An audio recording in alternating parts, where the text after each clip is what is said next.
Cinema release করবে, কোন cinema নয়, সেটাও ঠিক করে দেবে পশ্চিমবঙ্গের মুষ্টিমেয় কিছু মানুষজন। তারা ঠিক করবেন। তারা আবার নিজেরা বলেন যে কোনো ফ্যাসিস্ট সরকার ঠিক করতে পারে না কে কি দেখবে, কে কি পড়বে, কে কি খাবে, অথচ তারা ঠিক করতে পারেন পশ্চিমবঙ্গে কে কি দেখবে, কে কোন বই পড়বে, কে কোথায় যাবে, কার সঙ্গে যাবে, কে কি গান করবে, কে কি কবিতা লিখবে, কে কি নাচ করবে, কে কি নাটক করবে, কোন কোন নাটক মঞ্চস্থ হবে, কোন কোন নয়, কোনটা প্রপাগান্ডা নয়, এখন তারা ঠিক করে দেবেন। সেটা অদ্ভুত বিষয়। আর তার থেকে অদ্ভুত হচ্ছে এই যাবতীয় বিদ্বেষের, যারা এই বিদ্বেষগুলোর মধ্যে এই বিদ্বেষের আগুনে ঘি ঢালছেন, শেষ পর্যন্ত তার ফায়দা নিচ্ছে কে? রাজ্যের শাসক দল তৃণমূল কংগ্রেস। তাহলে আমি ধরেই নিতে পারি যে আসলে এই বিদ্বেষের আগুনে যারা ঘি ঢালছেন তারা যেদিক থেকেই আসুন না কেন, টিম এ, টিম বি, টিম সি, আসলে তারা ওই শাসক দল তার হাতটাকে শক্তিশালী করছে। এর বাইরে তো অন্য কিছু হতে পারে না। আর তিনি খেলছেন মোক্ষম কার্ড, সেটা হচ্ছে ভাষা বিদ্বেষ। যারা পশ্চিমবঙ্গের অনেক পুরনো বাসিন্দা তারা জানেন যে পশ্চিমবঙ্গ বা কলকাতা হোক, কলকাতা কোনোদিনও অবাঙালিদের ছেড়ে ছিল না, কোনোদিনও ছিল না। সেখানে বরাবর সেখানে বিহারি, মারোয়ারি, অন্যান্য ভাষার গুরুত্ব ছিল। অথচ এই যে অনুপ্রবেশকারীরা এখন ঢুকছে, তারা এসে নতুন ন্যারেটিভ সেট করছে, এটা নাকি শুধুমাত্র বাংলা ভাষায় করতে হবে, কথা বলতে হবে, অন্য কোনো ভাষা চলবে না। আর তারাই আবার গান ধরেন, আমরা অন্য কোথাও যাব না, আমরা এই দেশেতেই থাকবো, কাগজ আমরা দেখাবো না। কত কিছু দেখে ফেললাম এই অল্প সময়।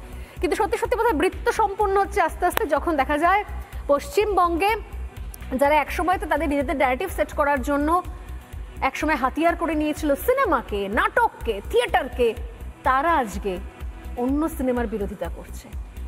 কি অদ্ভুত না? এই নিয়ে আলোচনা করবো যে সত্যি সত্যি একসময় বলা হতো যে বাংলা বা বাঙালি থেকে যারা আসছেন তারা সাংস্কৃতিক একটা শহর থেকে আসছেন। কলকাতা মানেই সংস্কৃতির পীঠস্থান। পশ্চিমবঙ্গে এখানে কবিতা, গল্প, সাহিত্য, সিনেমার চর্চা হয়। আজ পশ্চিমবঙ্গ শুধুমাত্র বিদ্বেষবঙ্গ হয়ে রইল। গোটা দেশে বিভিন্ন জায়গায়, এমনকি যেখানে বিজেপি সরকার নির্বিশেষে সমস্ত জায়গায় সব সিনেমা রিলিজ হয়। কেরালা স্টোরি নিয়ে হয়েছিল কেরালা, তারপরও কেরালায় সিনেমাটা বেশি দিন চলেছিল আমাদের পশ্চিমবঙ্গ থেকে। অথচ পশ্চিমবঙ্গ রয়ে গেল পিছিয়ে পিছিয়ে পিছিয়ে, শুধুমাত্র বিদ্বেষকে হাতিয়ার করে, শুধু বিদ্বেষ। এই আলোচনায় আজকের রবিবারের, আপনারা জানেন যে রবিবার মানেই সোজাসুজি স্বর্ণালী একটু মেগা আলোচনা, একটু মেগা ডিসকাশন, এমন বিষয় যা ভাবতে বাধ্য করবে আপনাকেও। তাই আজকের রবিবারের এই মেগা আলোচনায় এই বিষয় নিয়ে আলোচনা হোক। আজকে এত বিদ্বেষ এলো কোথা থেকে, এত বিদ্বেষ আমরা রাখবো কোথায়? আমার সঙ্গে রয়েছেন নাট্যকর্মী এবং অভিনেতা কৌশিক অধিকারী, আমার সঙ্গে রয়েছেন প্রযুক্তিবিদ সুদীপ্ত গুহ, রয়েছেন অভিনেত্রী শর্বরী মুখার্জি, রয়েছেন সাহিত্যিক বিনায়ক বন্দ্যোপাধ্যায় এবং রয়েছেন বিজেপি মুখপাত্র এবং আমি চিত্র পরিচালকও বলবো, কারণ শঙ্কুদেব একটি ছবিও পরিচালনা করেছিলেন কমরেড বলে, সেই সময় সেটা নিয়েও হল রিলিজ নিয়েও বিপুল বিতর্ক হয়েছিল। শঙ্কুদেব পান্ডা আমাদের সঙ্গে রয়েছেন। প্রত্যেকেই স্বাগত রিপাবলিক বাংলায় আজকে রবিবারের সোজাসুজি স্বর্ণালীতে। আমি শুরু করি কৌশিক আপনাকে দিয়ে।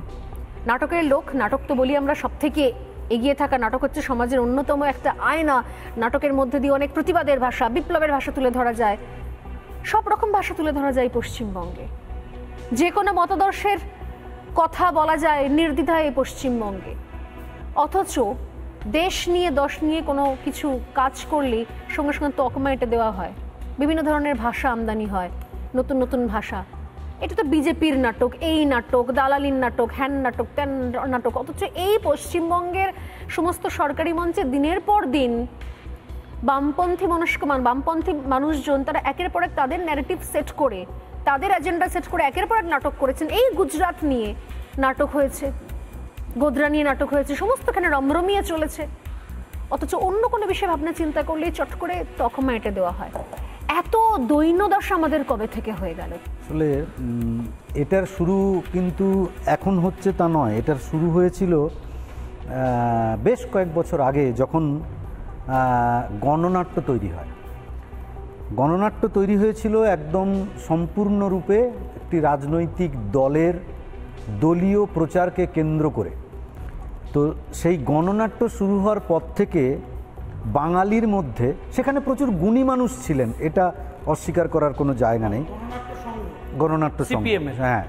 তো সেখানে এতটাই রাজনৈতিক একটা দৃষ্টিকোণ রাখা হতো সেই গণনাট্যে একসময় ছিলেন শম্ভু মিত্র, অজিতেশ বন্দ্যোপাধ্যায়, তাদের মতো মানুষ ছিলেন। কিন্তু যে তথ্যটা আমি বলছি সেটা শুনলে সবার ভালো লাগবে। যখন সেই গণনাট্য সংঘ শম্ভুবাবুরা, অজিতেশ বাবুরা দেখলেন যে না, এ তো আমার কথা বলতে দিচ্ছে না, এ শুধু এর রাজনৈতিক প্রোপাগান্ডা ছাড়া আর কিছু বলতে দেবে না, তখন শম্ভু মিত্র গণনাট্য সংঘ ছেড়ে বেরিয়ে আসেন।